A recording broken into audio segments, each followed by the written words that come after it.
Welcome to HSC tutorial. Today's topic is safe rigging practices. I'm your host Javed.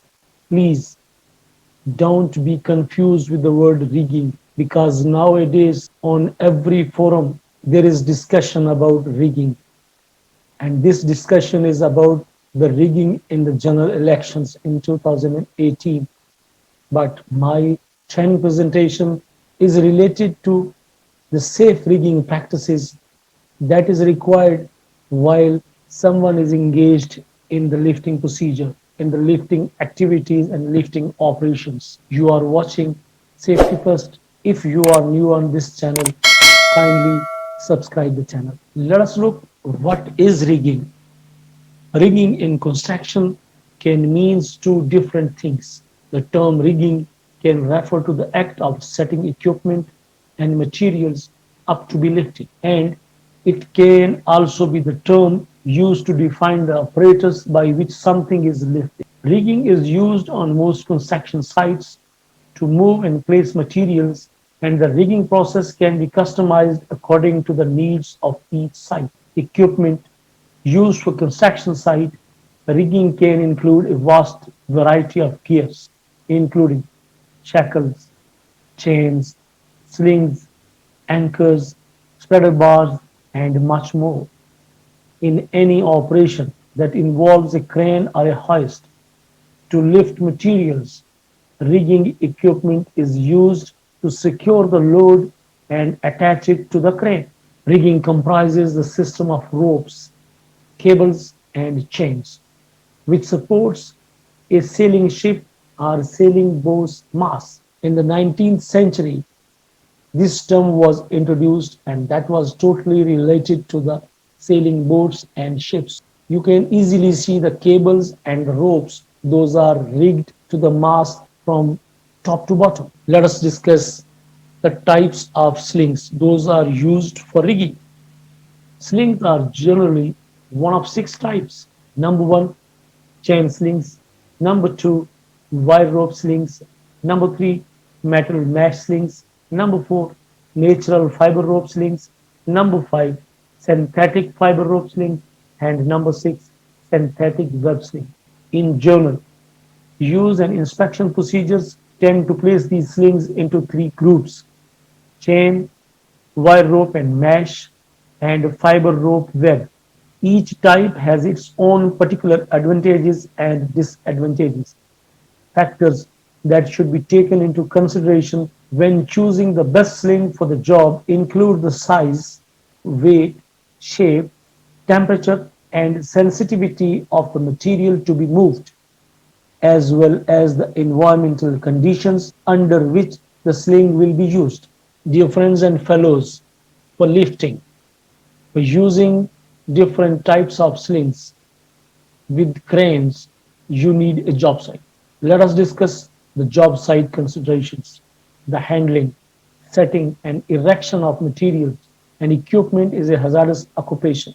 Each operation presents its own special problems or specific problems, and no two jobs are alike. With the proper consideration taken, each job can be performed free of bodily harm to the employee and without damage to the equipment. The person authorized and qualified to do rigging must always pay close attention to details.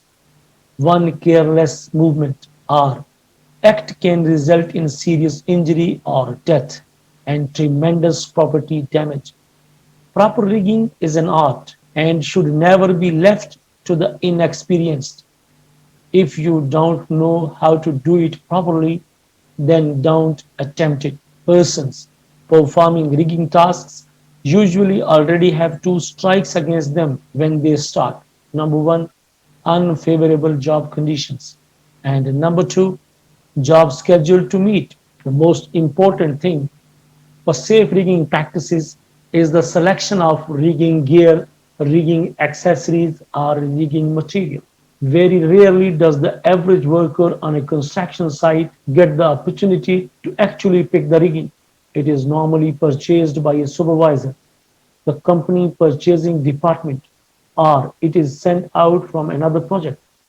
This in itself can create serious problems. The rigging capacity and the material to be lifted must match. Using too small capacity rigging and components is just asking for an accident to happen. Who is responsible? Competent, qualified person for the rigging? Did the communication is established between the competent and qualified people and the people those are purchasing the rigging material? Number two, is the equipment in acceptable condition, appropriate type, proper identification, properly inspected? Number three, are the working load limits adequate? You have to look what is the weight of the load, where is the center of gravity, what is the sling angle, will there be side loading, or what is the capacity of the gear? Number four, will the load be under control? Is the tagline available? Is there any possibility of fouling? Is the load is clear from the personnel? Number five, are there any unusual loading or environmental conditions like wind, temperature, surfaces, ice, suction, water, or unstable objects? Dear friends and fellows, let us look what are the user's responsibility. Utilize appropriate rigging gear suitable for overhead lifting. Utilize the rigging gear within industry standards and the manufacturer's recommendations. Conduct regular inspection and maintenance of the rigging gear. These are the prime responsibilities of the users. Dear friends, fellows and colleagues, whenever any sling is used, the following practices shall be observed. Slings that are damaged or defective shall not be used. Slings shall not be shortened with knots or bolts or other makeshift devices. Sling legs shall not be kinked. Slings shall not be loaded in excess of their rated load capacity. Slings used in a basket hitch shall have the load balanced to prevent slippage. Slings shall be securely attached to the load. Slings shall be padded or protected from the sharp edges of their loads. Suspended loads shall be kept free of obstruction. All employees shall be kept clear of loads about to be lifted and of suspended loads. Hands or fingers shall not be placed between the sling and its load while the sling is being tightened around the load. Shock loading is prohibited, and a sling shall not be pulled from under a load when the load is resting on the sling. These are the basic precautions that can be utilized for all types of slings. Inspection is one of the most important factors to keep and make safe rigging, to maintain and upkeep safe rigging practice. As a rule, examinations should be carried out every 6 months for lifting equipment which carries people, as this poses the highest safety risk. Lifting accessories should also be inspected every half a year as they can be fatal if damaged. Other types of standard lifting equipment can be inspected yearly if necessary. Each day before being used, the sling and all fastening and attachments shall be inspected for damage and defects by a competent person designated by the employer. Additional inspections shall be performed during sling use as often as necessary to assure the safety of the operation. These inspections shall be carried out by riggers, lifting supervisors, lifting appointed person, site engineers, and the site HSC staff. It can be HSC engineer, officer, or inspectors. Remember, inspection certificates shall be available at the job site, and inspection tags shall be displayed on the lifting equipment and lifting gear. It is more feasible if the lifting gear is color coded, if it is enforced by the management and the organization structure. Let us discuss what is the criteria to replace or remove the rigging equipment from the site. Severe localized abrasion or scrapping. 10 randomly distributed broken wires in one rope lay, or 5 broken wires in one rope strand in one rope lay. Evidence of heat damage, cut with a torch, kinking, crushing, bird caging, or any damage resulting in distortion of the rope structure. Damaged, distorted, or field welded hooks. Damaged or worn ended attachments. If in doubt, don't use it. Remove it from the service or discard it. Dear friends, there are some basic definitions. These terms will be used during the presentation or practically if you are engaging at the site lifting operations. You will hear again and again. What is rigging? The connecting of the load to a source of power so that it can be lifted and moved safely and predictably. What is safe work load? SWL, the maximum allowable working load established by the manufacturer. If you are interested to know in depth about SWL, RCI, please click on the link that is appearing on your screen. What is sheave? A wheel with a grooved circumference over which a rope is bent. What is meant by balance? Load equally distributed on each side of the point of support. What is breaking strength? The approximate point.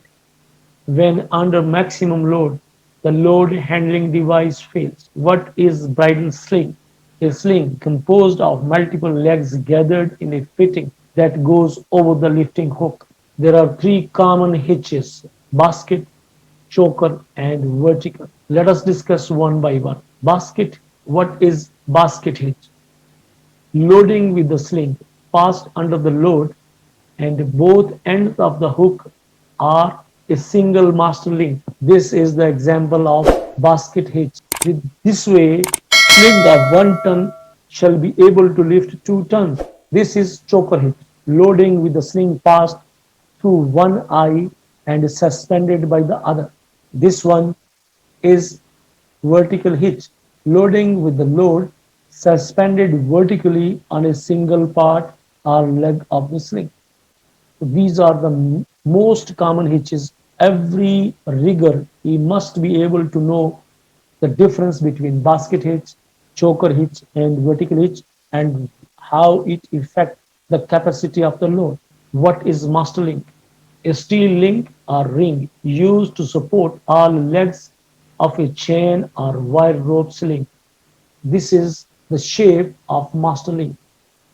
Mousing, lashing between the neck and the tip of the hook to prevent the load coming off. What is rated capacity? The maximum allowable working load. Who is a competent person selected or assigned by the employer as being qualified to perform a specific job related to the lift? How to differentiate factor of safety, ratio of breaking strength to the force to be applied. What is wire rope? Consists of many individual wires laid into a number of strands which are in turn laid around a center core.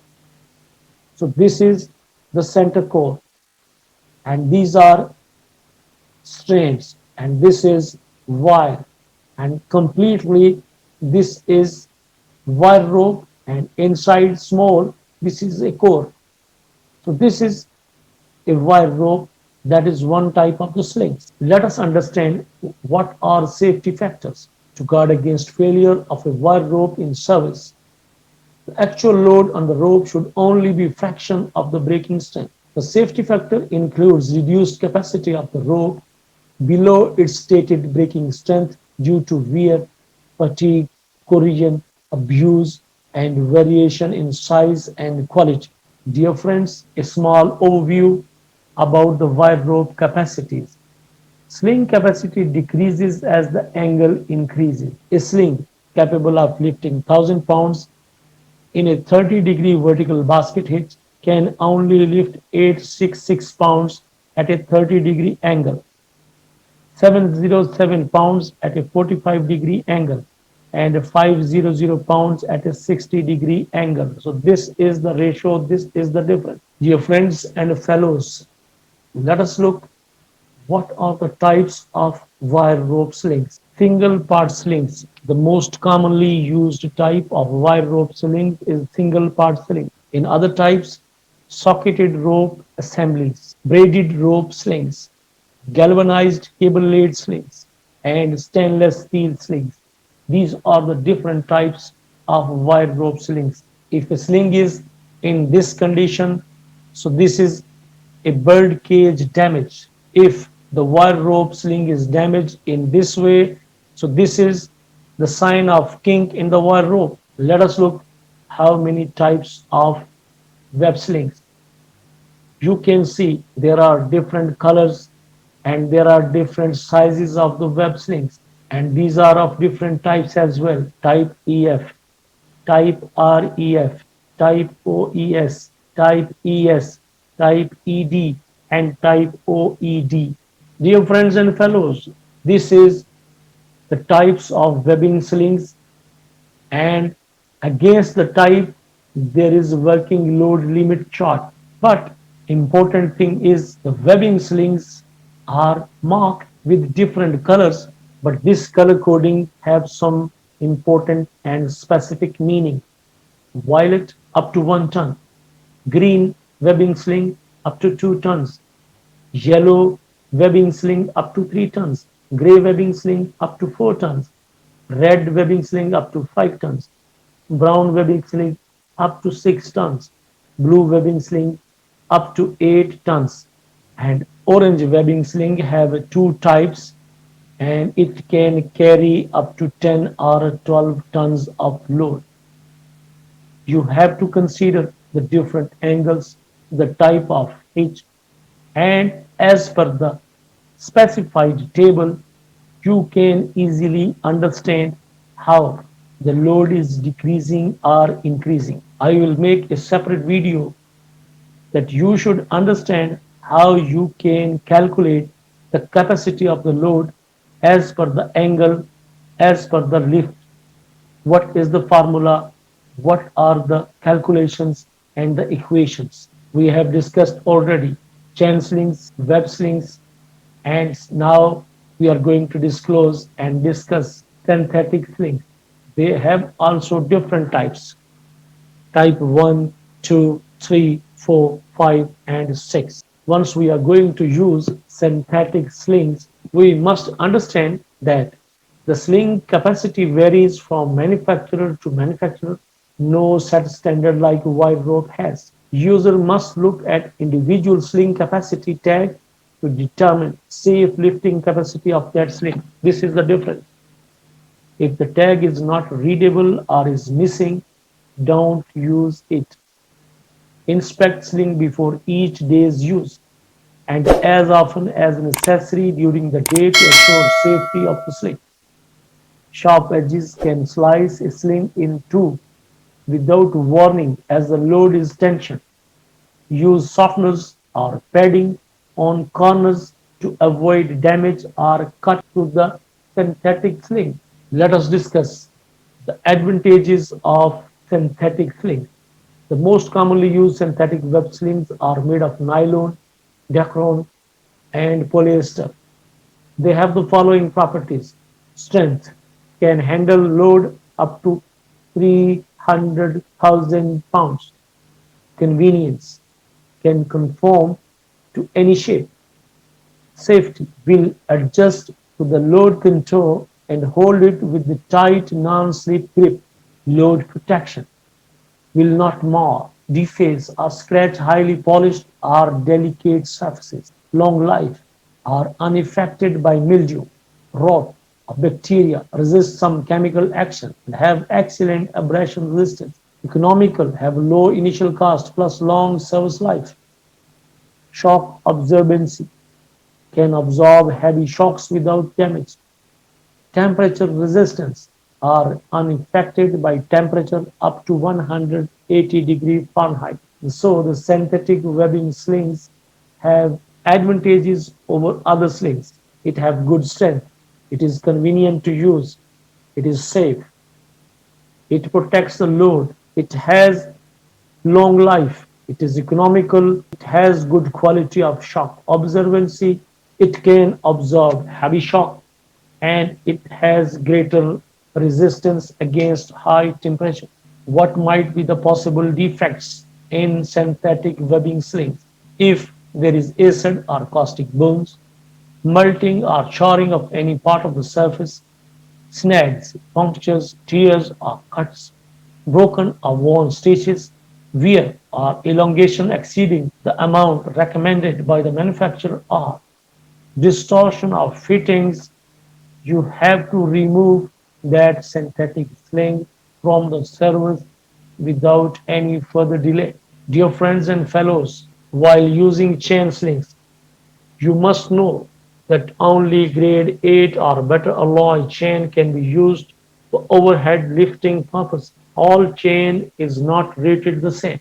Chain must have a capacity tag attached to it. Chains will withstand more rough handling and abuse, but a chain with the same rated lifting capacity of wire rope will be much larger in diameter and heavier in weight. Chains must be inspected daily before use and as often as necessary during use to assure safety. It is the rigger's responsibility to do the inspections on regular basis. There are different types of chain slings: SOO, SOS, SOG, SOF, DOS, DOG, DOF, TOS. But unfortunately, these words are mentioned on the slings, but few of us they know what it means. But these words have some specific meaning and understanding. Let us discuss the major components of a chain sling. Topmost, this is the master link, master coupling link, the smaller one. Third one is coupling link. This is chain, sling hook, and the total. This is the reach of chain sling. You have to discard the chain sling once there is severe corrosion, localized wear, shiny worn spots on the outside, a one-third reduction in outer wire diameter, damage or displacement of end fittings, hooks, rings, links, or collars by overload or misapplication, distortion, kinking, bed caging, or other evidence of damage to the wire rope structure, or excessive broken wires. If there is any one sign of the above mentioned, you need to remove that sling from the site immediately without any further delay. Otherwise, the use of such sling might result in a lifting accident, damage to the plant, or harm to the people, lifting team, or any other worker. Those are in the close proximity of the lifting operation. How to make rigging protection from cutting or slipping.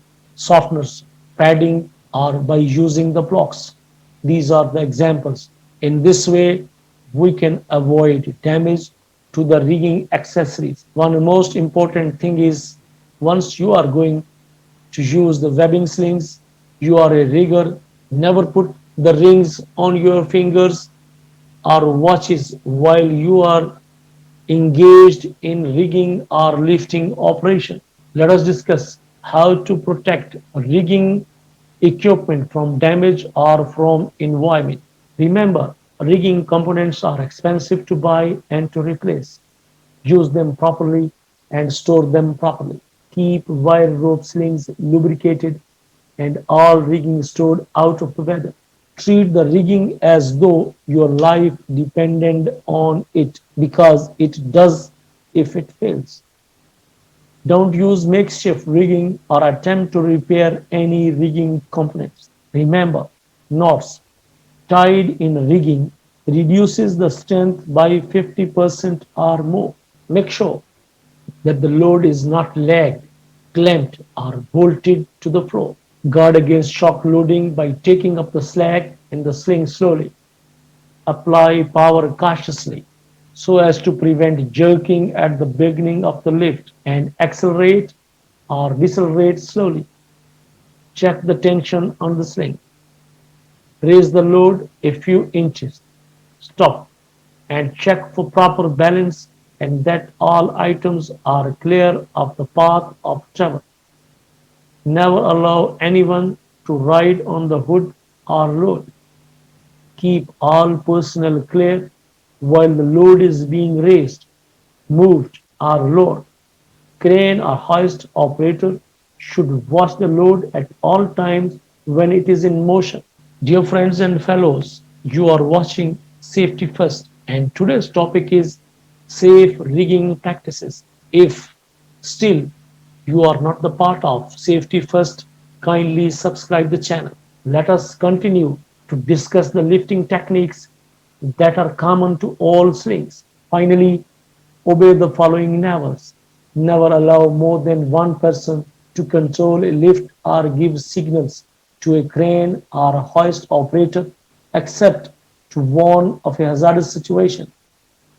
Never raise the load more than necessary. Never leave the load suspended in the air. Never work under a suspended load or allow anyone else to do it. Once the lift has been completed, clean the slings, check it for damage, and store it in a clean, dry, airy place. It is best to hang it on a rack or wall. Remember, damaged slings cannot lift as much as new or well cared for older slings. Safe and proper use and storage of slings will increase their service life. And that's it. Training session is over now. If you have any question, please ask in the comment section. Thanks for watching and don't forget to like and share the video.